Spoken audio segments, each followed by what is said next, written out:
Welcome back, watch fans. We're talking Rolex. We're talking about the Rolex new release, the 1908 Rolex hype. What is the outlook for Rolex and all that and more in this video. So make sure you click the like and subscribe button before you even watch the video. That's right, you gotta click the like and subscribe button now, because the video may not be that good. So we want to get you on board before you watch it. So bottom line is the 1908. What is this watch all about? This is the most overhyped release from Rolex. We've made a couple of videos on it, and the reason is this. The reason I've made already, I think, 3 videos is, look, I don't want you crayon eaters and you window lickers to get ripped off. That's right. We don't want to have the punters getting ripped off, getting scammed by those Swiss grifters, the grifters of Geneva. And I'm talking about the crown. No, I'm not talking about King Charles. I'm talking about Rolex. That's right, Rolex. Before we get into it on the rest, we got the Rolex Yachtmaster 40, the Yachtmaster 40, the rose gold and steel. And it's crazy. I was actually just thinking about this. This watch, I am probably wearing this watch 90%, 80% of the time. No, I don't know about 80. Let's just say 75% of the time. I think I have 13 watches, and I am wearing this watch at least 75% of the time. That leads me to think about the 1908, right? Look, the only, and by the way, I have no problem, I know it doesn't make any sense, to have, let's call it 13 watches and you only wear one watch most of the time. Now, look, I can justify because, most of my watches are, generally they are, I bought them at the right price. I bought them, I would say the investment aspect of it was certainly consideration. And when that was the consideration, I've done well with those watches. The only watches I'm actually not doing well with, which I would call them dead money, is the Submariner, the King Tut. That's the blue dial, gold steel, no holes, with the rehaut. Now, I could probably make a little money from the price I bought it, but it's basically, that watch is, relatively speaking, dead money. And also the Day-Date 36, which I've had, it was one of my first watches. I'm up probably, I don't know, 90%, but again, I've had the watch for, a long time, so it doesn't really count. I wouldn't consider that upside. And that leads me to the question of the 1908. See, the problem is, guys, it's okay to have, 20 watches, okay, and if you only wear 1 or 2 most of the time, if you're making money with them, because it's sort of like owning gold, right? It's kind of like owning gold, and you want to have some hard assets. It's always just a good thing to be diversified, right? That's always a good thing to be diversified. The problem is if you chase hyped up watches, you chase a watch that's selling at over list price, whether it's 50%, we've had situations where watches are trading at double list. I mean, this watch, I think I paid 11 for it, and it went like 20 or low 20s because of all the tomato cans going crazy, and the price dropped down. I think now it's about, what is it, probably 12 grand. Probably 12 grand. If I sold it now, I'd probably just break even.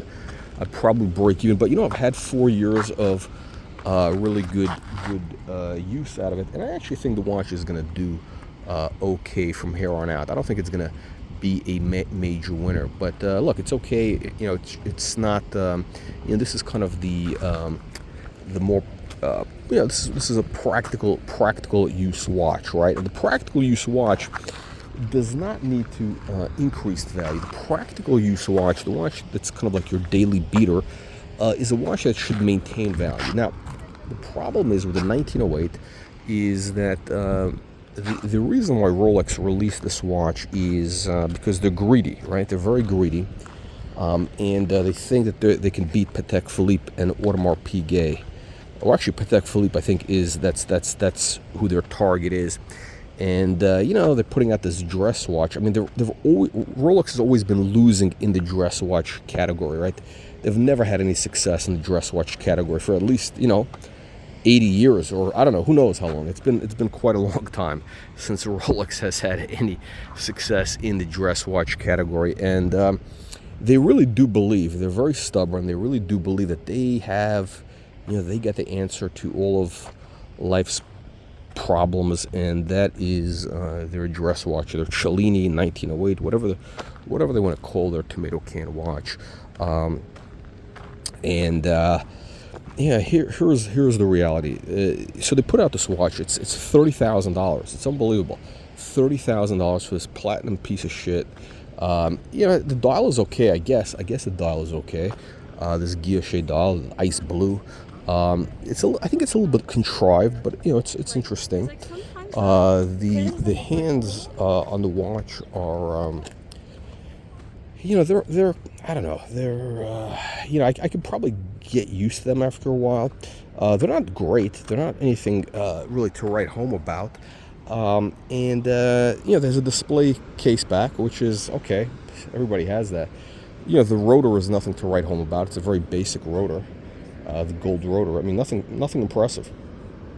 And they want $30,000 for this. So why are they doing this? Well, look, they're already hyping everybody up. This is the watch that they're going to use to make all their money with. Because how much do you think it really costs to make that platinum watch, right? What do you think it costs to make that watch? $1,500, $2,000 maximum, $2,500, and they're selling it for $30,000, right? And there's going to be also window lickers lining up. The window lickers are going to be lining up to buy that watch. They're going to be lining up to buy the watch. The watch is probably I'm hearing that some of these Muppet boiler rooms are already asking $40,000 for the watch, $10,000 over retail, and the reason they're doing that is because they want to rip you off. That's right, they want to rip you off. Now let me tell you what's going to happen with that watch.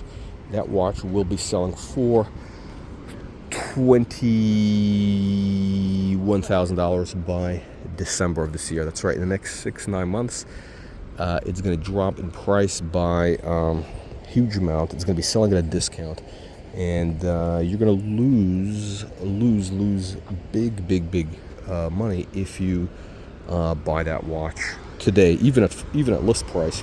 For sure, if you're buying it from the Muppet boiler rooms, you're going to take a real hit. You're going to lose 50% of your money. You don't want that to happen, right? Look, listen, if you watched our video, which is 10 rules for watch collecting, right? Rule number 1 is you got to go with the thing that the brand is known for. Rolex is known for sports models. Okay, they're not known for dress watches. Okay, nobody wants a Rolex dress watch. Okay, nobody wants that. It's they're coming up with a solution to a problem nobody has. So it's going to be a dog with fleas. Now it's having a temporary run. I don't know who these tomato cans are. I don't know who these tomato cans are. That's what the tomato cans are, like this bird. They're drinking from the muddy water. I don't know who these tomato cans are that think that this is a great watch. They're drinking the Kool-Aid. They're drinking the Kool-Aid. At least, look, these birds, they don't have a choice, right? They're drinking whatever water they can get, right? But you guys, you do have a choice, right? You do have a choice, and I don't know why you are choosing to drink the Rolex Kool-Aid. You're drinking the Rolex Kool-Aid, which is which is not good for you. That's right, the Kool-Aid. Remember Jonestown? By the way, speaking of Jonestown, it all happened out here. It started in San Francisco. That's right. The Jones guy, he actually was a guy from the Oakland area. I think the cult started here in San Francisco, and then they moved to Guyana, and then they gave everybody the Kool-Aid in the jungle of Guyana to drink, and the Kool-Aid had cyanide. Unbelievable, but true. I mean, a couple hundred people died. Part of the cult, right? So that is the cult of Rolex.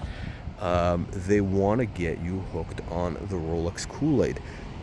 Look, to wrap up, to go full circle, look, it's not a problem to have 50 watches, okay? If they're, collectible watches, and if you're like really serious about it, yeah, you can buy 50 watches as long as, they're all, they all have upside potential. There's a thought out strategy. I'm not talking about buying 50 Submariners, okay, or or Daytonas or whatever. And I'm talking about like there's really interesting avenues of the watch market. We're talking about like oddball Patek Philippe's, AP, Universal Genève obviously is the hot thing right now, right? But there's other things out there. Rolex is not the be-all, end-all, but look, it's not a problem owning a number of watches as long as you're making money, right? As long as the strategy, there's a strategy in there that, okay, you're buying things that are undervalued, right? You're buying them at a discount to retail price, and there's this catalyst for the watch to appreciate, right? So look, I have the JLC. I bought that watch, really at very cheap, and it came with box papers and everything, right? The Patek Travel Time, same thing, right? All those things I bought at discounts to their list price. Now, look, they were a couple of years older, right? These are not brand new watches. They're not current releases. They're discontinued models. But those are all watches that are getting traction now. They're starting to get traction. We're going to see, I believe, for example, the Travel Time is one of those really undervalued models of Patek that I think could be a massive winner. Again, you can get those for probably under 20 grand full set.